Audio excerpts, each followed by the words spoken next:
Hi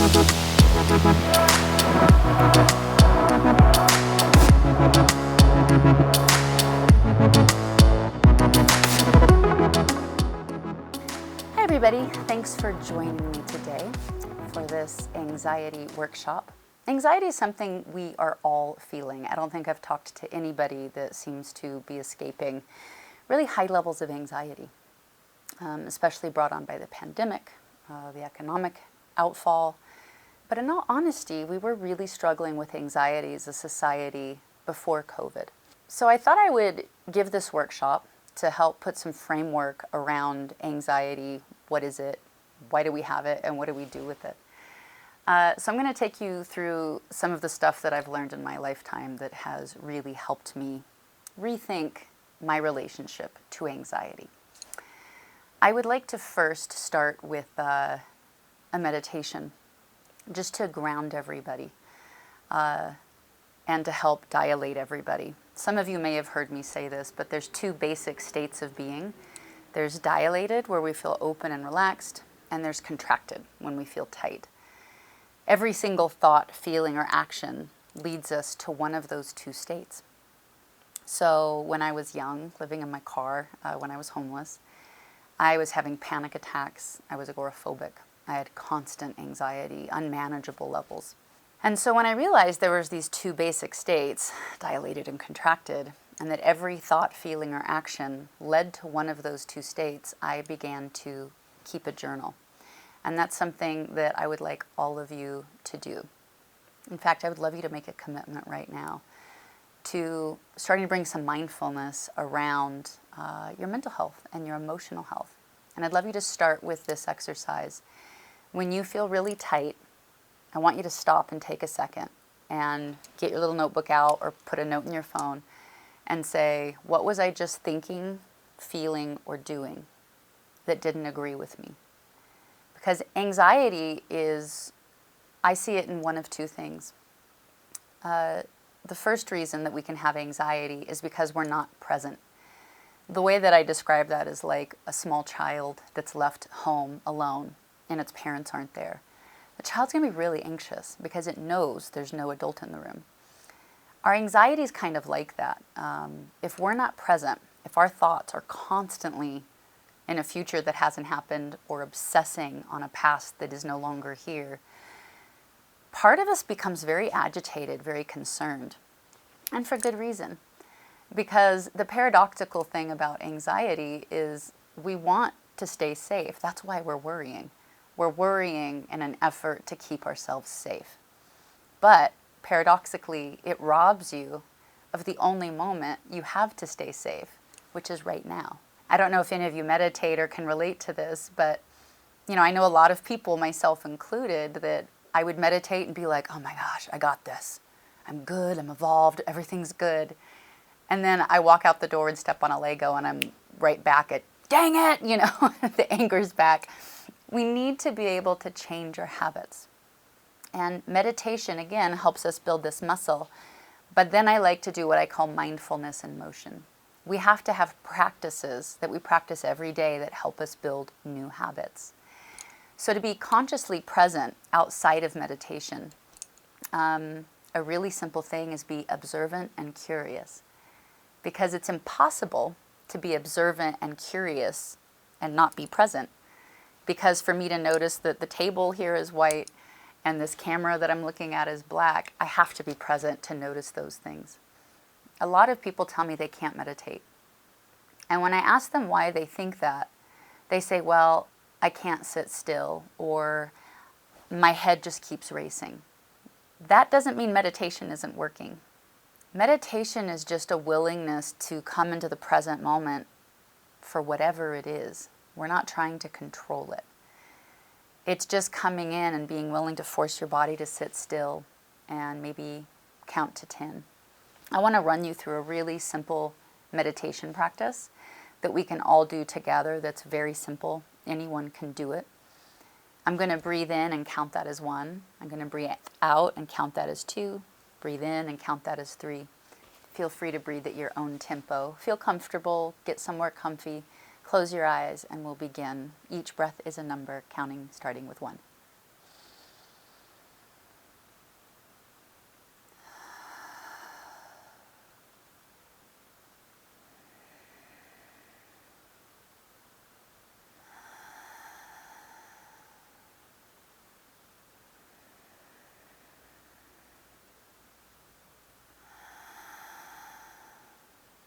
That was 6 breaths, and I already feel really different.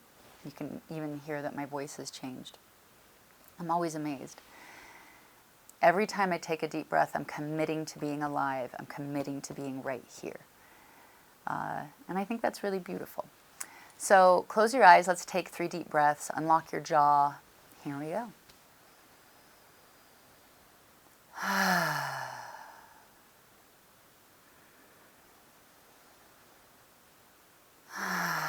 As you're doing it, maybe let out a sound or a sigh.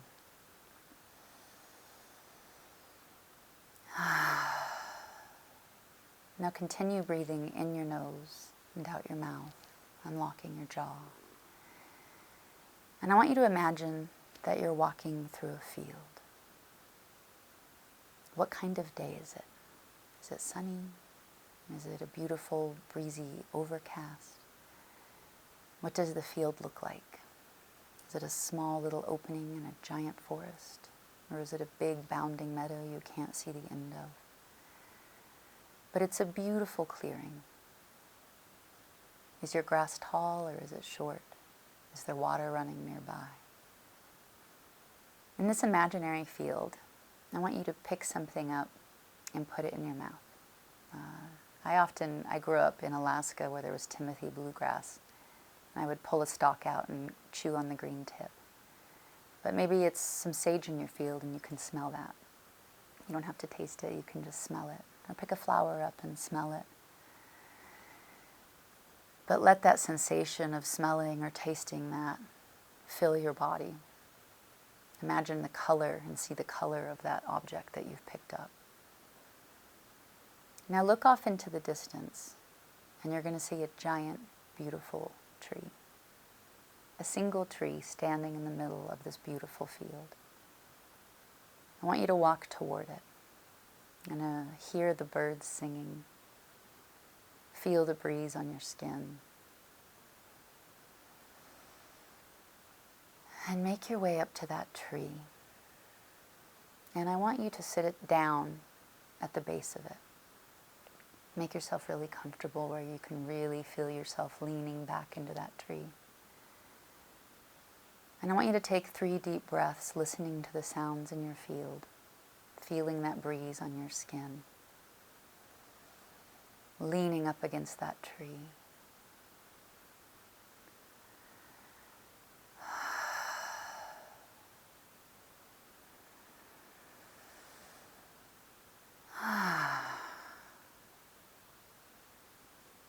I really love that meditation. A friend taught it to me, and I thought it was so profound to be able to choose each day to walk into this field and experience this place where I don't have to do something in exchange for love or energy or nourishment energetically. I don't want you to be here today and hear this as a philosophy but not practice it. So even if you commit to saying, I will take 10 breaths every day as a meditation, commit to something. Because a lot of our anxiety, which for me here is the second cause, anxiety is not our enemy. It is our ally.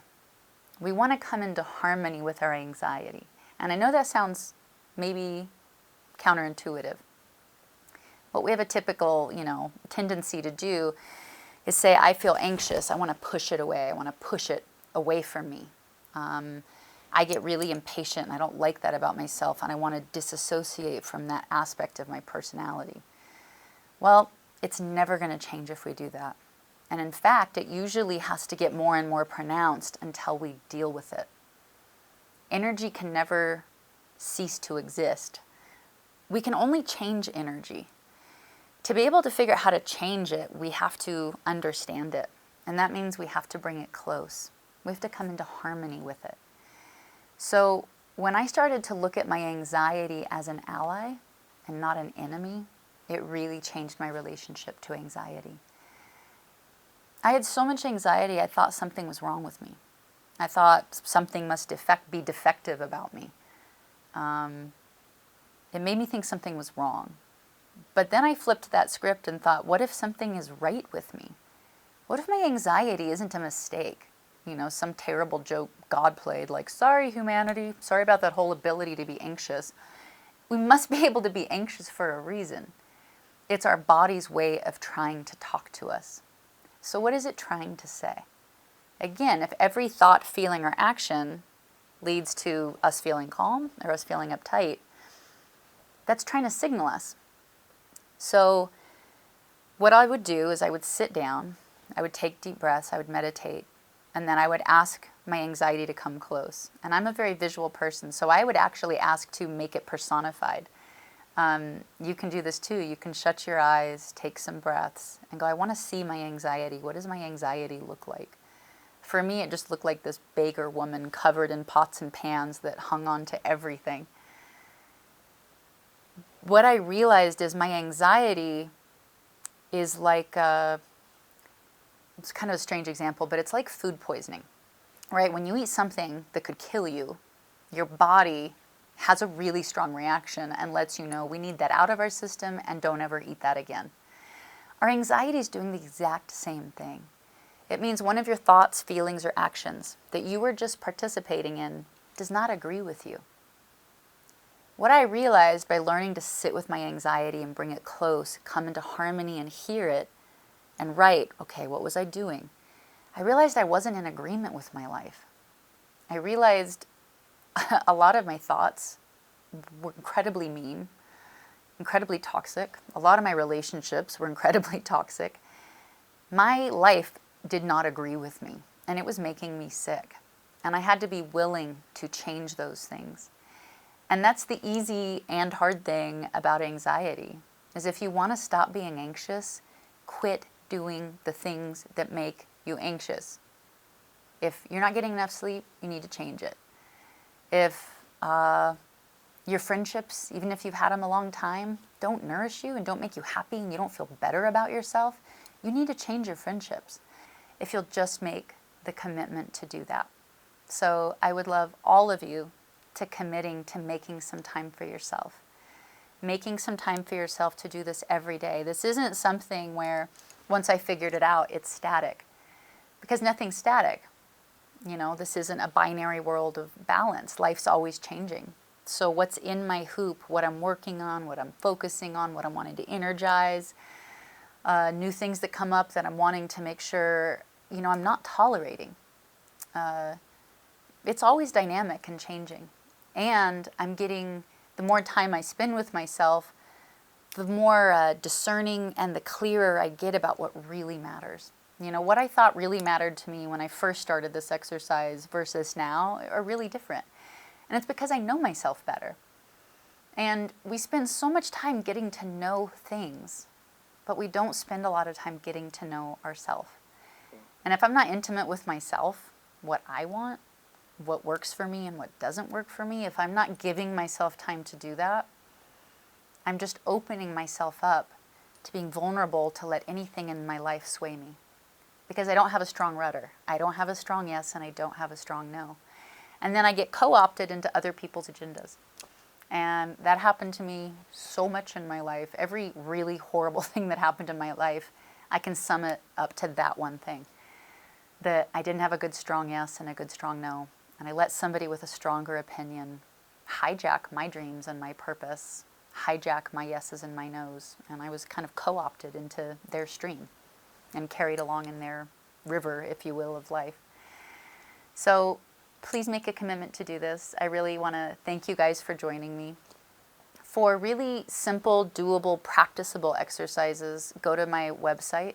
It's jewelneverbroken.com. You can also go to our Twitch page. On Twitch, it's Inspire House. You'll meet a lot of the kids in my foundation who teach meditation and yoga, and are just really great people to be around and be mentored.